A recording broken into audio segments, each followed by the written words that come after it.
Hello everyone, इस video में discuss करेंगे physiology of urine formation. Excretion का एक टॉपिक है, कैसे यूरिन फॉर्मेशन की फिजियोलॉजी होती है, क्या क्या स्टेप इनमें इन्वॉल्व होते हैं। तो स्टेप्स की अगर हम बात करें, इसके अंदर बेसिकली 3 स्टेप्स इन्वॉल्व होते हैं फिजियोलॉजी ऑफ यूरिन फॉर्मेशन। यानी कि जो नेफ्रॉन्स है या फिर किडनी है, उसके अंदर जो यूरिन फॉर्मेशन होता है उसके अंदर 3 स्टेप होते हैं। कौन कौन से होंगे? सबसे फर्स्ट यहाँ पे ग्लोमेरुलर फिल्ट्रेशन होता है, ठीक है। यानी कि ये जो यहाँ पे ये कैप्सूल था, ठीक है, बोमन्स कैप्सूल या फिर इसको ग्लोमेरुलर कैप्सूल बोलते हैं। इसके अंदर यहाँ पे ये जो कैपिलरीज थी यहाँ पे, यानी कि जो, या फिर हम बोल सकते हैं आर्ट्रियोल था, एफरेंट आर्ट्रियोल से ब्लड आएगा, इफरेंट से वो बाहर निकलेगा। और यहाँ पे ये ग्लोमेरुलस क्या होता है, यहाँ पे एक बिल्कुल एक कैपिलरी का नेटवर्क होता है। तो इसके अंदर से जो भी यहाँ पे फिल्ट्रेट होंगे वो इस ट्यूब के अंदर, यानी कि इस ग्लोमेरुलर कैप्सूल के अंदर आएंगे। तो सबसे पहले यहाँ पे फिल्ट्रेशन होगी नंबर फर्स्ट स्टेप पे। इसके अंदर ब्लड प्लाज्मा डिजोल्व सब्सटेंसेस जो कि प्रोटीन से छोटे होते हैं, उनका साइज, क्योंकि यहाँ पे जो पोर साइज होता है इस मेम्ब्रेन का वो एक लिमिटेड साइज होता है। ये फिल्टर्ड होते हैं ग्लोमेरुलर कैप्सूल के अंदर, ठीक है। इसके अंदर ये फिल्टर हो जाएंगे। फिर सेकंड स्टेप यहाँ पे आता है, जो फिल्टर था या फिर फिल्ट्रेट था वो इस ट्यूब के अंदर आएगा, यानी नेफ्रॉन की जो ट्यूब्स होती हैं उनके अंदर आएगा। तो ये ट्यूबुलर रीएब्जॉर्प्शन कहलाता है, या फिर इसको सेलेक्टिव रीएब्जॉर्प्शन बोला जाता है। इसके अंदर जो भी यहाँ पे all along the renal tubule and collecting duct, renal tubule and collecting duct है, जैसे डीसीटी पीसीटी है एंड कलेक्टिंग डक्ट है, वहां पे ये होगा water ion and other substances get reabsorb from the renal tubule lumen. अब इसके अंदर जो भी यहाँ पे फिल्ट्रेट आएगा उसमें से दोबारा से यहाँ पे क्या कर लिया जाएगा, दोबारा से यहाँ पे जो यहाँ पे पेरिट्यूबुलर कैपिलरीज है उनके अंदर यहाँ पे दोबारा से रीएब्सॉर्ब कर लिया जाएगा। एक बार यहाँ पे एब्सॉर्ब हुआ, अब रीएब्सॉर्ब कर लिया जाएगा पेरिट्यूबुलर कैपिलरीज के अंदर, एंड अल्टीमेटली ये ब्लड के अंदर चला जाएगा। एंड जो बच गया यहाँ पे वो नेक्स्ट पास होके वो चला जाएगा next collecting tubule, then DCT, और फिर वो कलेक्टिंग डक्ट के अंदर चला जाएगा, ठीक है, और वो यूरिन की फॉर्मेशन करेगा।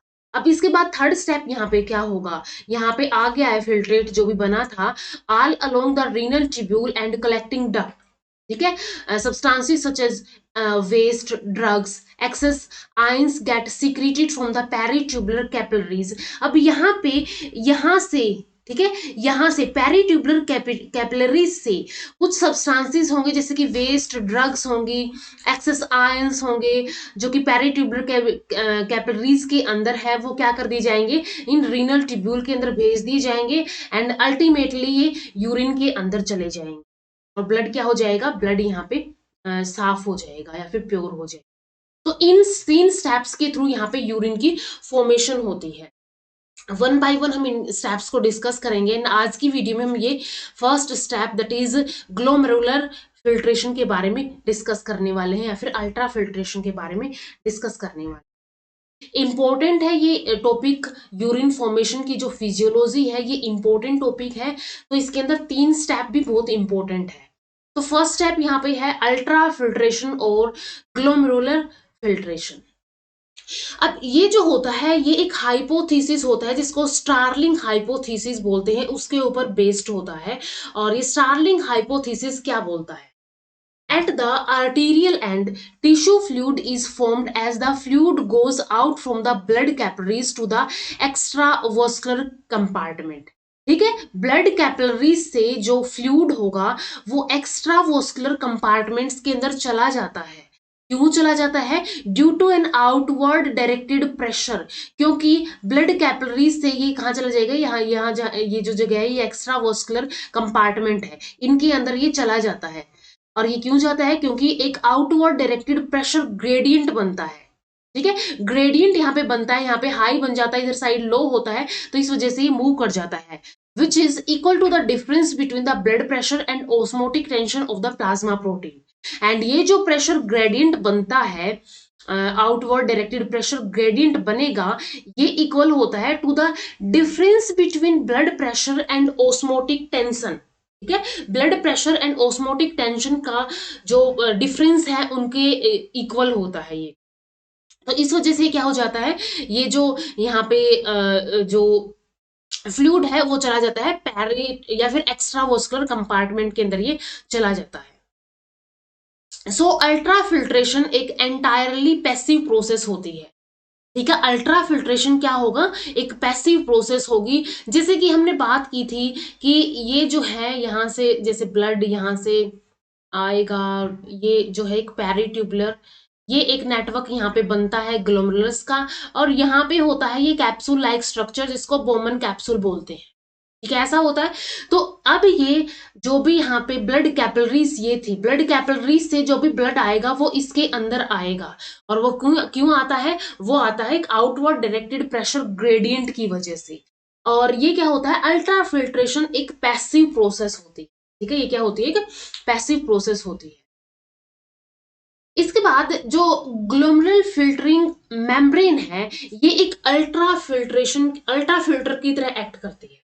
ठीक है, जो ग्लोमेरुलर की मेम्ब्रेन है, लाइक यहाँ पे अगर हम बात करें, ये क्या हो गया यहाँ पे, ये यहाँ पे हो गया है पूरा ग्लोमेरुलस हो गया है, और इसकी जो फिल्टरिंग मेम्ब्रेन है जो सब्सटेंसेस को बोमन कैप्सूल के अंदर भेजती है, वो क्या होती है, एक अल्ट्रा फिल्टर की तरह काम करती है।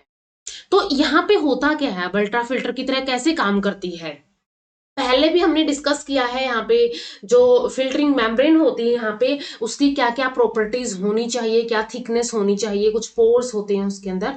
तो यहाँ पे पाए जाते हैं, इसके अंदर कुछ पोर्स पाए जाते हैं, जैसे कि यहाँ पे फेनिस्ट्रे होते हैं। फेनिस्ट्रे, ये जो यहाँ पे पोर्स नजर आ रहे हैं, यही क्या है इसके अंदर, ये फेनिस्ट्रे होते हैं, पोर होते हैं, या फिर इनको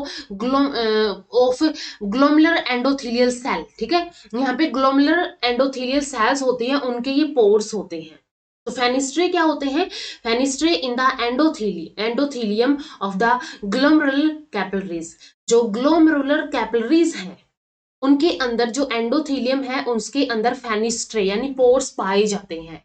सेकेंड टाइप के यहाँ पे होते हैं स्लिट पोर।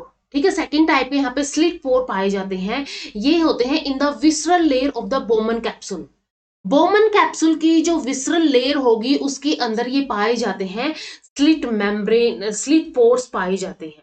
और ये स्लिट पोर्स जो हैं ये क्या करते हैं, slit pores prevent filtration of medium size proteins. Medium size proteins को ये फिल्टर नहीं होने देते हैं। And third one is the basement membrane. Basement membrane जो होती है, ये वाली जो है इधर इसके ऊपर होगी। ठीक है, सबसे पहले जैसे कि यहाँ पे ये मेम्ब्रेन होती है ग्लोमेरुलर, ये एंडोथेलियल सेल की ये लेयर होती है, इसके ऊपर यहाँ पे नेक्स्ट लेयर होती है स्लिट मेम्ब्रेन की, जिसके अंदर स्लिट पोर्स पाए जाएंगे। एंड थर्ड यहाँ पे होती है बेसमेंट मेम्ब्रेन। और ये बेसमेंट मेम्ब्रेन जो है या फिर basal lamella of the glomerulus, ये लार्ज प्रोटीन्स के फिल्ट्रेशन को प्रिवेंट करके रखती है। ठीक है, और ये क्या होता है, ये फॉर्म्ड होती है प्रोटियोग्लाइकेंस की। ठीक है, प्रोटियोग्लाइकेंस का एक कॉम्प्लेक्स होती है, उसकी फॉर्म होती है ये, एंड इसके ऊपर एक स्ट्रॉन्ग नेगेटिव चार्ज यहाँ पे पाया जाता है। एक स्ट्रॉन्ग नेगेटिव चार्ज यहाँ पे, नेगेटिव इलेक्ट्रिकल चार्ज यहाँ पे पाया जाता है। अब क्या होता है, ये ग्लोमेरुलर कैपिलरीज जो होती है बोमन कैप्सूल की, ठीक है, ये जो कैपिलरीज है ये बोमन कैप्सूल की, यहाँ पे कैप्सूल के अंदर जो बोमन कैप्सूल के अंदर ये जो ग्लोमेरुलर कैपिलरीज है, यहाँ का जो ब्लड प्रेशर होता है वो डबल होता है देन नॉर्मल कैपिलरी नेटवर्क से। यहाँ का ब्लड प्रेशर क्या होता है, डबल होता है देन नॉर्मल ब्लड कैपिलरी से। एंड इसी वजह से क्या होता है, यहाँ पे अल्ट्रा फिल्ट्रेशन पॉसिबल हो पाता है। इसके अलावा यहाँ पे अगर हम पोर साइज की बात करें, जो पोर्स होते हैं ग्लोमेरुलर मेम्ब्रेन के, यानी कि ये जो फेनिस्ट्रे होते हैं, ये जो पोर्स होते हैं इनका साइज जो होता है ये होता है 80 एंगस्ट्रॉम का। ठीक है, 80 एंगस्ट्रॉम या फिर इसको 8 नैनोमीटर का साइज बोलेंगे।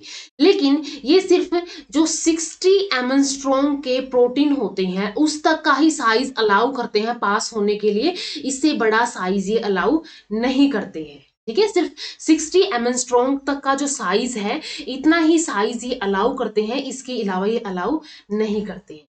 तो सबसे पहले हमने देखा कि जो अल्ट्रा फिल्ट्रेशन है वो किस हाइपोथेसिस पे काम करते हैं, स्टार्लिंग हाइपोथेसिस होता है।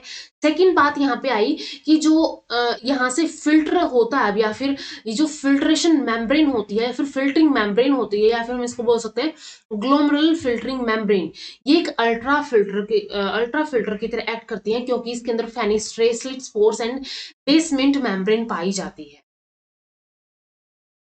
इसके अलावा जो afferent arteriole and efferent arteriole, ये एक ये आर्ट्रियोल है और एक ये आर्ट्रियोल है और ये कैपिलरीज का नेटवर्क यहाँ पे। तो यहाँ पे जो इफरेंट और एफरेंट आर्ट्रियोल है, इफरेंट आर्ट्रियोल का जो साइज है ये वाला इफरेंट और ये वाला एफरेंट है। यहां से देखने से पता चल रहा है इसका साइज थोड़ा सा, इसका डायमीटर ज्यादा है और इसका डायमीटर कम है। तो इनका ये जो एफरेंट आर्ट्रियोल है ये क्या होता है, ये नैरोरर होता है एफरेंट आर्ट्रियोल से। तभी तो जो एफरेंट आर्ट्रियोल के अंदर जो भी ब्लड आएगा वो एक बहुत हाई प्रेशर के साथ आएगा और वो अपने साथ कुछ सब्सटेंसेस को लेके आएगा और वो जो है कैपिलरीज या फिर जो ये बोमन ये जो ग्लोमेरुलर कैप्सूल है इसके अंदर चला जाएगा। तो इस वजह से यहाँ पे अल्ट्रा फिल्ट्रेशन पॉसिबल हो पाती है क्योंकि यहाँ पे हाई प्रेशर हो जाता है, इनके अंदर लो होता है, तो इस वजह से अल्ट्रा फिल्ट्रेशन होती है।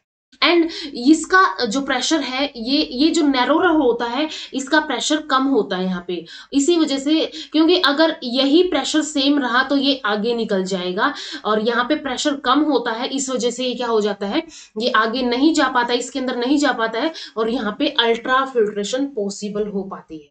इसी वजह से एफरेंट आर्ट्रियोल जो है इसका डायमीटर बड़ा होता है देन द इफरेंट आर्ट्रियोल, क्योंकि यहाँ पे अल्ट्रा फिल्ट्रेशन करनी है। इसके अलावा ये जो एफरेंट आर्ट्रियोल है यहाँ पे नॉर्मल कैपिलरी से 2x यानी कि ट्वाइस यहाँ पे प्रेशर देखा जाता है। ठीक है, यहाँ पे क्या होता है, डबल या फिर ट्वाइस प्रेशर देखा जाता है, ब्लड प्रेशर देखा जाता है अदर नॉर्मल कैपिलरीज। अब ब्लड जो है ये ग्लोमेरुलर के अंदर एंटर करेगा, ये जो यहाँ पे ये एंटर करेगा जब ये, तो इस पॉइंट पे इसका जो प्रेशर होगा ये होगा 60 mm ऑफ मरकरी और इसको बोला जाता है पीबी, हाइड्रोस्टेटिक प्रेशर। ठीक है, हाइड्रोस्टेटिक प्रेशर क्या होगा, 60 mm ऑफ मरकरी होगा which tend to filter out some fine components of the blood, but it is registered by 3 pressures. अब ये जो है ये 3 प्रेशर से रजिस्ट किया जाता है। एक होता है ओस्मोटिक प्रेशर जिसको बोला जाता है पी नोट या फिर पीओ।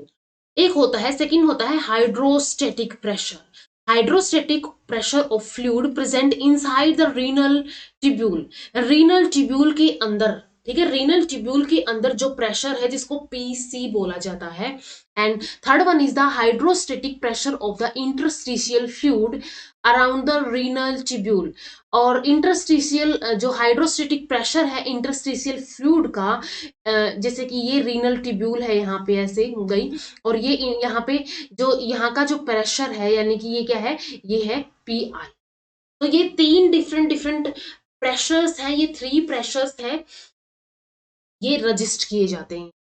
ठीक है, अब इनकी वैल्यू अगर हम देखें कि कौन सा प्रेशर क्या होगा, लाइक हमने ये तो देख ही लिया है, पीबी जो है 60 mm ऑफ मरकरी होता है।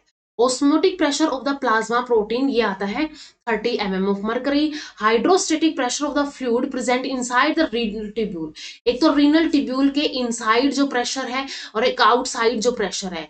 इनसाइड जो है ये होता है 10 mm of mercury and outside जो होता है ये भी कितना होता है, 10 mm ऑफ मरकरी ही होता है।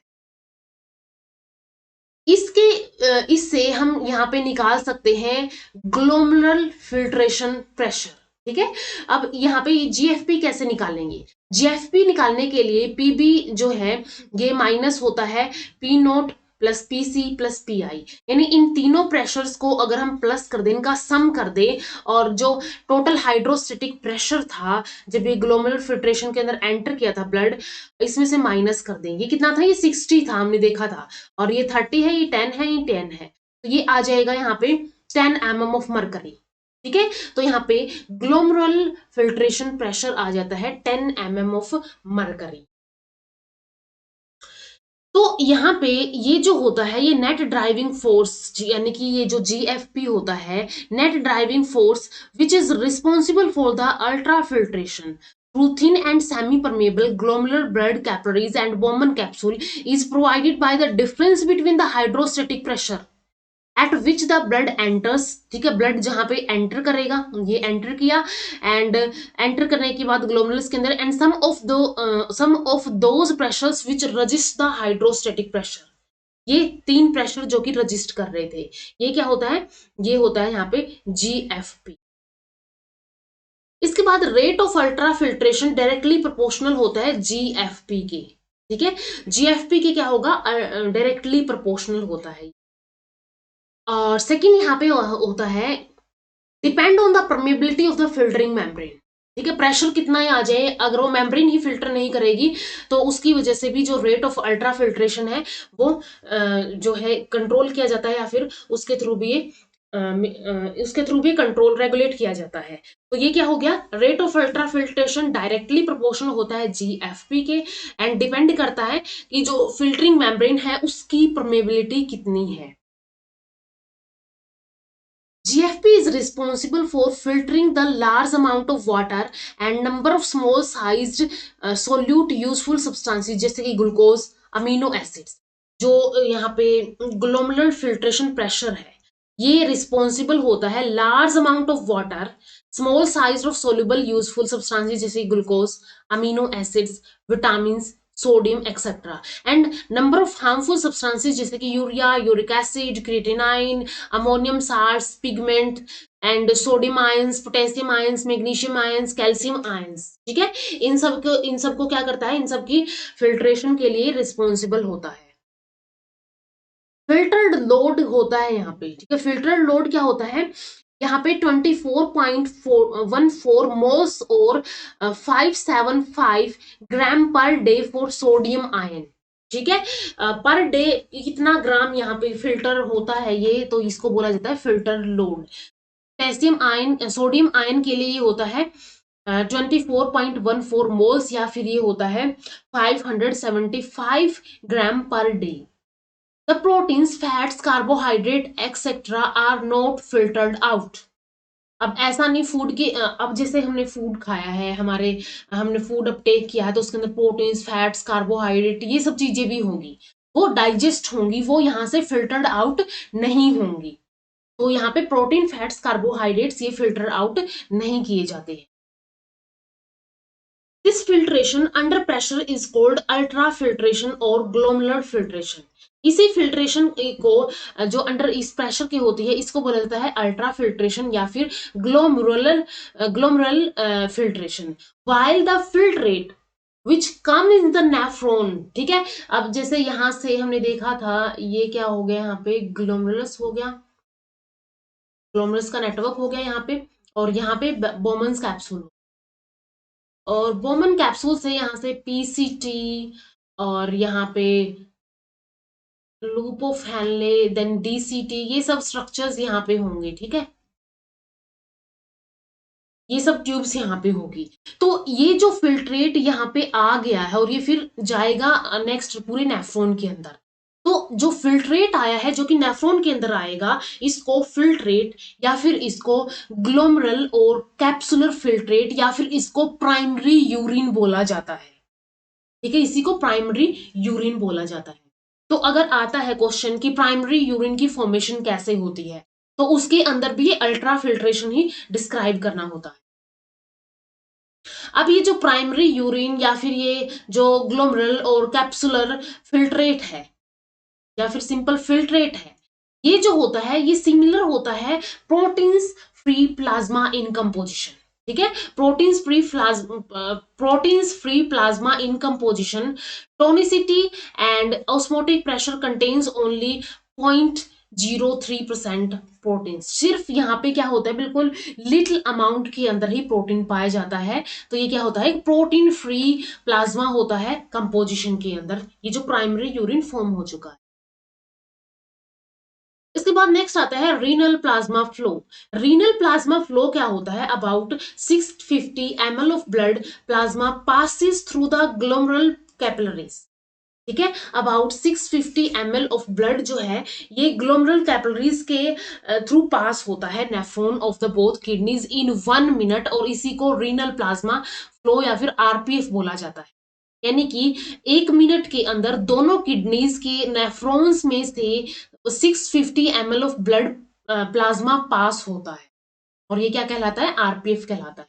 बट अबाउट 125 ml पर मिनट इज फिल्टर्ड आउट, और इसमें से सिर्फ 125 ml ही फिल्टर्ड आउट हो पाता है, filtered out. So the glomerular filtration rate या फिर जीएफआर इज 125 ml पर मिनट। इसलिए जो ग्लोमेरुलर फिल्ट्रेशन रेट होता है, जीएफआर होता है, ये 125 ml पर मिनट होता है।